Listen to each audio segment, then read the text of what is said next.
So a few things that clients tell me that they really hate, they're not going to tell you. That's one of the biggest problems. They're not going to give you honest feedback. They tell somebody else. After 20 years of working on people, I've collected a lot of those things. So here are my top 3. The first thing, really don't talk so much. That's like the first thing everybody complains. They say, okay, I couldn't go back to this therapist. She would not shut up. Or he would tell me way too many of his private life details. I don't want to know all that. Or whatever else it is. Often it's about relationships. So your client is not your counselor.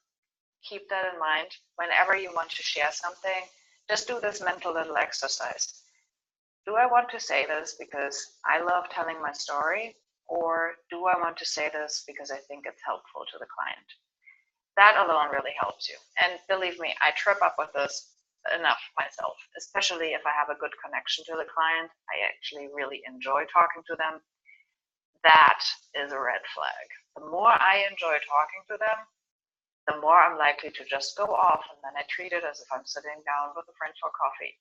And that's not really fair because I have to keep my focus on the client. They're paying for this time. It should be all about them. Sure, if they ask me questions, that means they want to hear from me. But then I can still keep my answers kind of concise, tell them a little bit about what I did during the holiday, and then bring it back to their body. Ask them how they're feeling.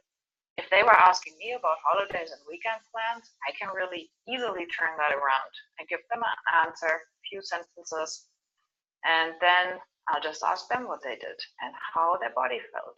And how did that affect you? And how did you sleep? And then they pay more attention to themselves, which is what they should be doing in this session. So this was only the first one that they're pointing out all the time.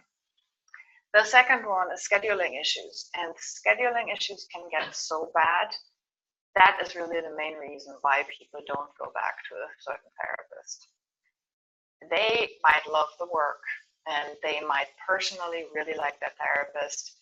But if you reschedule more than twice, even if it's over a period of 2 years, in their head somewhere is this little bit of doubt with the next appointment. They're like, is he going to cancel on me? You never know.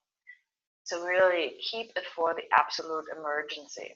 And when I have this conversation with therapists, they always say the same thing. They say, oh, but I did ask whether it's okay. They said it's okay.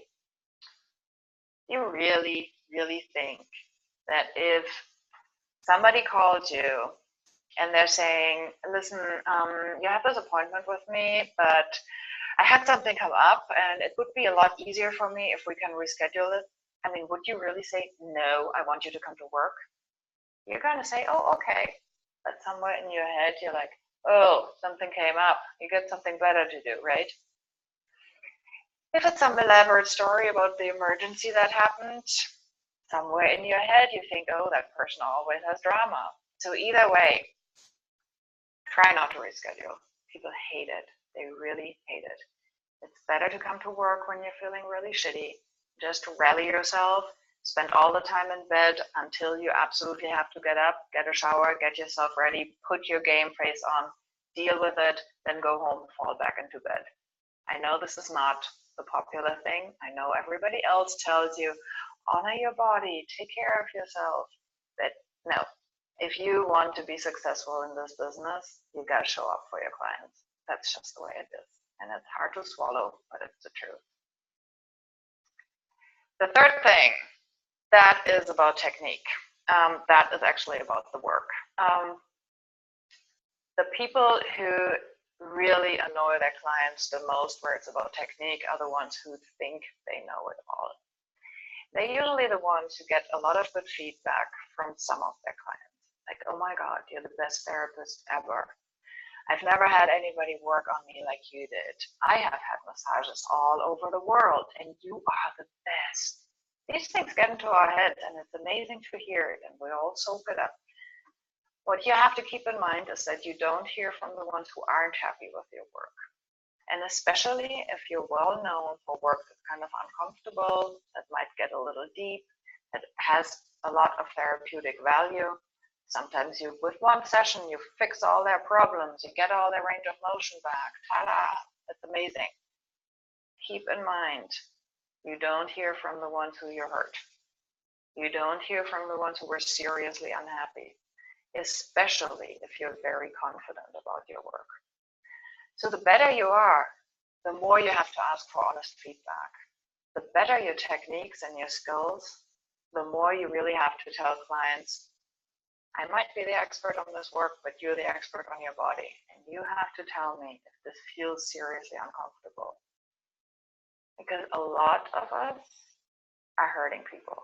And I've been hearing this too many times. I've had clients tell me how other massage therapists seriously bruised them or insisted on applying techniques that the client didn't want. And the client would say, I don't like this. And the therapist would say, well, who went to massage school, you or I? Or something along those lines. So if your client is already sharing with you that they're uncomfortable, you always have to thank them. That's the first thing you say. When they're saying anything critical, say thank you. I know how hard it is to give negative feedback. I so appreciate it that you give me a chance to get better. Thank you. Your clients will appreciate this a lot. Your clients really will not think, oh, she obviously doesn't know what she's talking about. Your clients will think, this is a serious professional. He really cares about me. This guy is not like the others. He's not conceited. He doesn't think he's God. He really wants to help me. And he's already so good, and people are already raving about his work, and still he's trying to get better. So you can really make a very good impression on people. If first of all, you don't talk all the time. Second, you show up when you have an appointment. Third, you do ask for feedback, even if